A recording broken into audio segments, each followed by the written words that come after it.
Bonsoir Bernard. Bonsoir Jean-François, comment ça va? Ça va très bien. Je suis content que tu sois avec nous ce soir, Bernard, parce que j'ai eu des coups de téléphone, des courriels, plusieurs personnes qui m'ont contacté cette semaine. Parce que depuis quelques semaines, on nous parle de rougeole un peu partout au Québec, puis ça réveille malheureusement de mauvais souvenirs, pour ne pas dire des cauchemars. Et les cauchemars qui sont rattachés à des marques indélébiles qui ont engendré le virus SARS-CoV-2 ou plus communément appelé le COVID-19.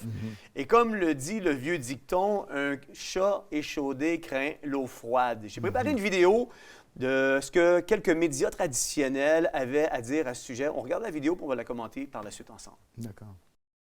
Vous avez peut-être reçu un courriel semblable à celui-ci de la part du Centre de services scolaires et vous vous demandez si votre ou vos enfants sont adéquatement protégés contre la rougeole. La meilleure façon de le savoir, c'est d'abord de vérifier dans le carnet de vaccination, section rougeole. Et vous avez ici une liste de vaccins là, qui sont habituellement offerts dès l'âge de 12 mois chez les enfants avec un rappel autour de l'âge de 18 mois parce que ça prend 2 doses pour être adéquatement vacciné.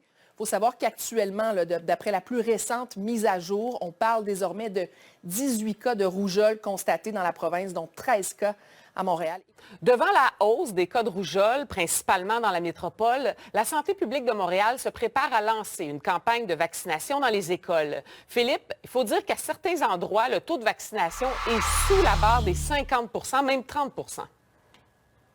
Exactement, et c'est ce qui inquiète justement la santé publique parce qu'autrefois, on était au-dessus de la barre des 95 % et justement, le fait qu'on a 50 % et même un peu moins dans certaines classes, certaines écoles, fait en sorte qu'on a une ressurgence des cas de rougeole. Je vous lis un communiqué d'ailleurs du CIUS du Centre-Sud de l'île de Montréal. Cette campagne sera ciblée auprès des groupes et des milieux moins vaccinés contre la rougeole. D'ailleurs, une lettre a déjà été envoyée vers les parents concernés ou sera envoyée dans quelques jours, là, justement, aux parents d'élèves concernés qui n'ont pas été vaccinés contre la rougeole. Jean Clapierre a mentionné que pourquoi pas réimposer la vaccination obligatoire contre la rougeole pour sauver des vies.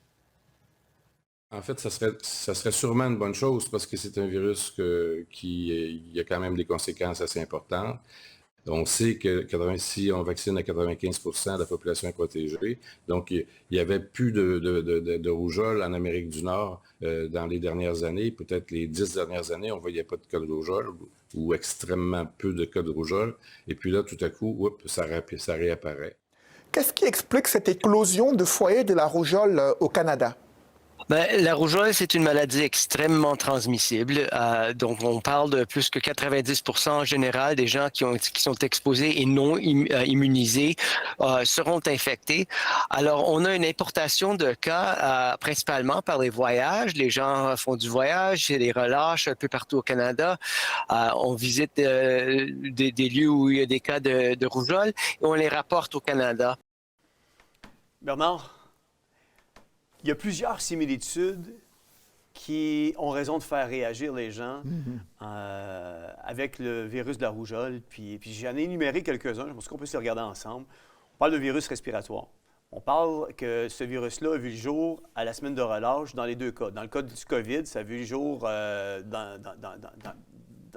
l'intérieur de la semaine de relâche.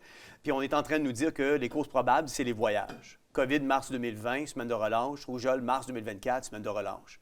Campagne de peur, on parle de mort potentielle dans les deux cas, parce que là, on l'a énuméré, se faire injecter pour sauver des vies encore. Injection obligatoire pour sauver des vies. Exclusion du milieu scolaire pour les non-vaccinés. On parle d'isolement de 14 jours. Preuve vaccinale pour un retour en classe.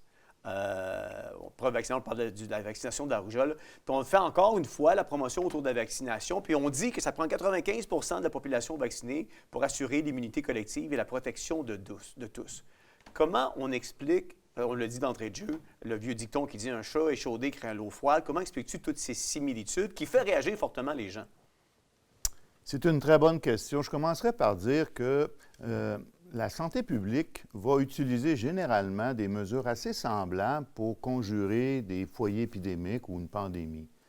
Là où on a créé, je dirais, du questionnement, c'est que lorsqu'on a géré la crise de la COVID, il y a eu probablement très certainement, des abus en termes de mesures qu'on a déployées qui peuvent s'expliquer en partie par le fait que le virus étant inconnu, ou en fait nouveau, il y a eu une période au début où on a peut-être péché par excès de prudence, on va dire, mais aussitôt que les données sont apparues pour montrer deux choses fondamentales. Premièrement, que la mortalité ou la morbidité de cette infection-là était somme toute à peu près du même niveau qu'une grippe saisonnière, peut-être une grippe forte, mais une grippe saisonnière.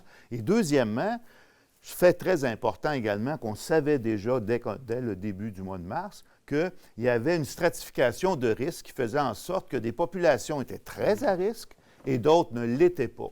Alors, si, malgré ces informations-là, la santé publique ne prend pas acte des informations et adopte des mesures de santé qui sont adaptées, ils font du mur à mur, où on traite tout le monde de la même façon, bien, c'est certain qu'après, ça va poser des questionnements.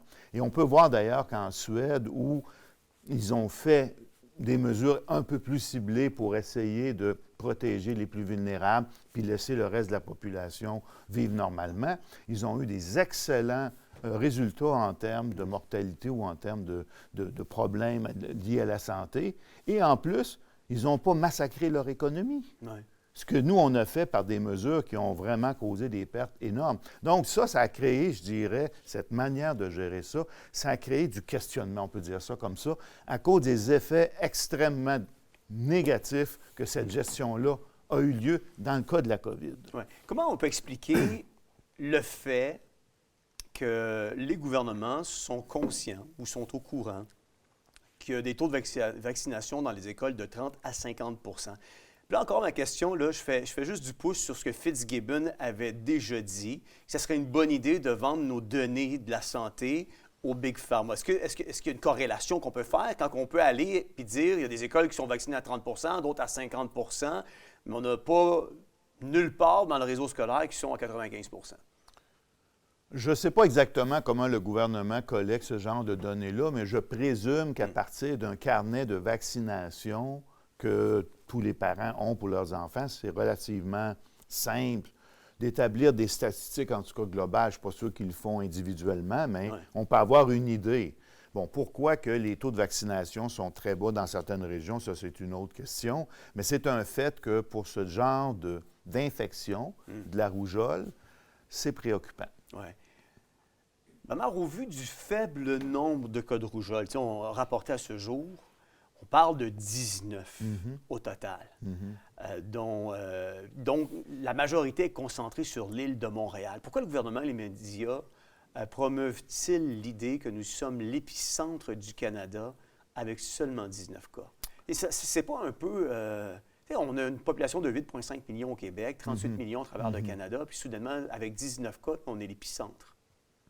Bon, j'imagine que les médias font la manchette pour attirer l'attention. Je pense que c'est leur marque de commerce. Bon, est-ce qu'il y a lieu d'attirer l'attention de la population pour procéder à des mesures ciblées pour conjurer ce foyer épidémique? Je pense que c'est raisonnable dans le cas de la rougeole, tout à fait. Ouais. D'ailleurs, j'aimerais ça profiter de l'occasion que j'ai ici pour faire disons, une déclaration qui, un peu en paraphrasant Coluche, vous savez, moi, la vaccination, je ne suis ni pour ni contre, bien au contraire. Et si je fais du pouce sur ce que Didier Raoult disait, on a le droit d'être intelligent. Ça veut dire qu'on a le droit de considérer que tous les vaccins ne sont pas égaux, ils n'ont pas toutes les mêmes qualités, puis ils n'ont pas toutes non plus les mêmes indications. Il y a des moments où il faut les utiliser, puis il y a d'autres moments où il est préférable de ne pas les utiliser. Et là, on vient de vivre une expérience que je considère traumatique dans une campagne très agressive de vaccination pour un coronavirus, pour la COVID, qui scientifiquement n'est pas fondé. Mais comment on peut faire confiance sur l'efficacité d'un vaccin contre la rougeole lorsqu'il y a eu autant ça de pose c'est une excellente question. Moi, j'avais écrit dans un rapport que j'avais soumis à Maître Manol pour défendre la cause de la vaccination forcée pour les gens des travailleurs de la santé que Une de mes grandes craintes dans cette campagne de vaccination qui ne discriminait pas les gens qui avaient le potentiel de plus en bénéficier, c'est-à-dire les gens plus à risque, qu'on imposait ça aux gens de la santé, puis après ça, on a voulu l'imposer aux enfants un peu plus tard. Une des plus grands, des effets collatéraux très dommageables, c'est que ça va créer justement ce qu'on veut combattre à tout prix, l'hésitation vaccinale. Parce que si on déploie un vaccin de manière inappropriée à une très grande population, avec tous les effets indésirables qu'on a déjà compilés, même si le gouvernement veut toujours les minimiser, ils sont là, les effets indésirables, on n'a pas fini d'en faire le bilan. La population, à ce moment-là, se retrouve dans un état de dire « Est-ce que je peux faire confiance aux autorités de santé? » Puis il y a un gros défi au niveau des autorités de santé parce que la vaccination, contrairement à d'autres interventions thérapeutiques, on l'administre à des gens qui ne sont pas malades. Alors, je te fais la promesse en te faisant cette intervention-là que ça va t'empêcher d'attraper la maladie. Quand les données pour démontrer ça ne sont pas bien établies, et surtout si on veut extrapoler le fait que je te protège toi, mais je protège aussi les autres contre la contagion, alors qu'il n'y a aucune preuve de ça, comme c'était le cas du vaccin de la COVID. Puis j'irais plus loin dans le cas du vaccin de la COVID. Jamais on avait réussi à déployer un vaccin contre quelque coronavirus que ce soit des coronavirus humains. Il y en a 4 endémiques, plus 2 petits nouveaux qu'on a eus, à part le SARS-CoV-2. Le SARS-CoV-1 puis le MERS. Et il y a des vaccins, il y a des coronavirus animaux pour lesquels on peut tester des vaccins plus facilement que chez l'humain. On n'a jamais réussi à en faire. Pourquoi? Très simplement, l'infection au coronavirus, ce n'est pas immunisant. C'est-à-dire, vous avez attrapé une infection à coronavirus, vous allez l'attraper encore, et encore, et encore. C'est faiblement immunisant. Il n'y a aucun vaccin qui peut faire mieux que l'infection naturelle. Oui. Dans le cas de la rougeole, c'est complètement différent. Oui. Si vous avez attrapé la rougeole, vous ne ferez pas une deuxième rougeole. C'est une maladie qui est très immunisante. Donc, tout ce qu'il y a à faire lorsque je veux faire un vaccin, c'est d'essayer de faire aussi proche que je peux d'une infection naturelle sans causer les mêmes dommages. Et on fait ça. Une des stratégies qui a été déployée pour la rougeole puis d'autres virus, c'est de faire un virus atténué. Oui. Et dans ce cas-là, on obtient une protection vaccinale qui est très proche de l'infection naturelle, sans les effets délétères de l'infection. Et c'est un vaccin qui a été développé dans les années 60, ou 63 la première année, puis amélioré un petit peu plus tard, puis c'est la même formulation qu'on a depuis ce temps-là. Ouais. On a des données là-dessus. Mais là, dans la tête des gens, là, plusieurs personnes ont peur de faire vacciner leur enfant contre la rougeole par rapport à l'ARN messager que l'on retrouvait dans l'injection COVID, puis qui a certainement fait énormément de dommages. Moi, là, je lisais, puis je ne suis pas un virologue, je n'ai pas ton expertise, parce que je pense que tu travaillais aussi... J'ai travaillé sur le virus de la rougeole dans ma jeunesse. Mais j'apprenais dans le ID Journal, les vaccins contre la rougeole et les oreillons utilisent l'ARN messager depuis longtemps. Puis j'ai posé la question à ChatGPT, qui, jusqu'en 2021, c'est censé être la Bible. Puis ChatGPT m'a répondu oui, certains vaccins contre la rougeole utilisent la technologie de l'ARN messager. Cependant, la technologie de l'ARN messager a été explorée pour le développement de nouveaux vaccins, y compris contre la rougeole. Puis là, on va un peu plus bas. Puis ça dit, mais à ce jour, aucun vaccin contre la rougeole basé sur l'ARN n'est largement utilisé dans la pratique clinique. Ma question pour toi, Bernard, c'est, selon toi, y aurait-il de l'ARN messager dans le vaccin qu'utilise le gouvernement du Québec? Bien, à ma connaissance, les vaccins approuvés par Santé Canada sont des vaccins classiques, traditionnels, qui n'utilisent pas la technologie d'ARN messager. Maintenant, s'il y a des gens qui ont des doutes, puis ça peut les rassurer, bien, quand ils iront se faire vacciner, ils peuvent demander à voir le fascicule qui montre quel type de vaccin que c'est. Il y a beaucoup de vaccins ARN messager. On parle de combien qui sont en études présentement? À peu près 500 en développement. Mais c'est une chose d'être en développement clinique à différentes étapes, c'en est une autre d'être approuvé puis d'être déployé commercialement. Mais le COVID est encore en études.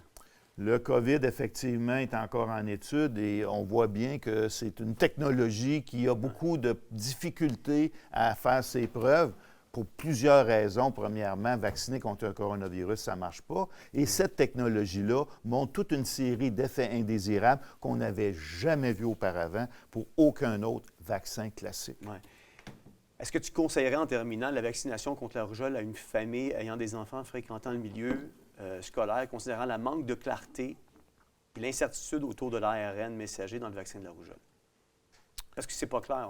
Je comprends que les gens aient des doutes et des réserves. Je ne peux pas conseiller quoi que ce soit à personne. Je ne suis pas médecin. Mais si moi, j'avais des enfants dans une zone où il y a des cas de rougeole déclarés et que mes enfants n'étaient pas encore vaccinés, je les ferais vacciner. OK. Mais je ne peux pas conseiller aux autres quoi faire. Non, c'est correct. Mais tu nous en dis déjà beaucoup, tellement que tu as confiance à ce vaccin-là Ce par rapport vaccin-là, à... oui, c'est un des meilleurs vaccins qu'on a dans l'arsenal de toute la série de vaccins qu'on a. Ouais. Donc, oui, dans ce cas-là, ça marche. Ça te prévient l'infection, ça te prévient d'avoir des formes graves, ça te prévient de le transmettre. Est-ce qu'on pourrait faire la corrélation, mon dernier point, est-ce qu'on pourrait faire la corrélation avec ce vaccin-là de la même manière que Didier Raoult défendait l'hydroxychloroquine? Parce que de l'âge, il y a des résultats, il y a une historique. C'est il y a une des très belle données. analogie, effectivement. C'est un vaccin qui a vraiment derrière lui accumulé des données pour nous rassurer autant au niveau de son efficacité que de son innocuité relative. Évidemment, il n'y a aucun vaccin qui n'a aucun effet secondaire, mais dans ce cas-là, on est dans la zone acceptable de 1 sur 100 000 en montant. Ce n'est pas ce qu'on a actuellement avec les effets indésirables de la COVID, qui, on le sait, sont largement sous-estimés. On est plus dans la zone de 1 sur 1000 à 1 sur 5000. On n'est pas en même place. Ouais, bien, merci beaucoup, Bernard, d'avoir été avec nous pour mettre la clarté par rapport à tout ça. Ça me fait vraiment plaisir. Vous voyez, on apprécie vraiment l'intervention de Bernard. Comme je vous dis, j'avais eu tellement de courriels cette semaine et même des coups de téléphone de gens qui se demandaient qu'est-ce qu'on fait, on fait-tu injecter nos enfants, on les fait-tu pas injecter, on ne sait pas quoi faire. Mais ce soir, j'espère qu'avec l'intervention de Bernard, ça a pu vous éclairer au moins un peu pour la suite des choses concernant des décisions importantes que vous aurez à prendre par rapport à cette rougeole-là qui, vraisemblablement, bat son plein dans la région montréalaise.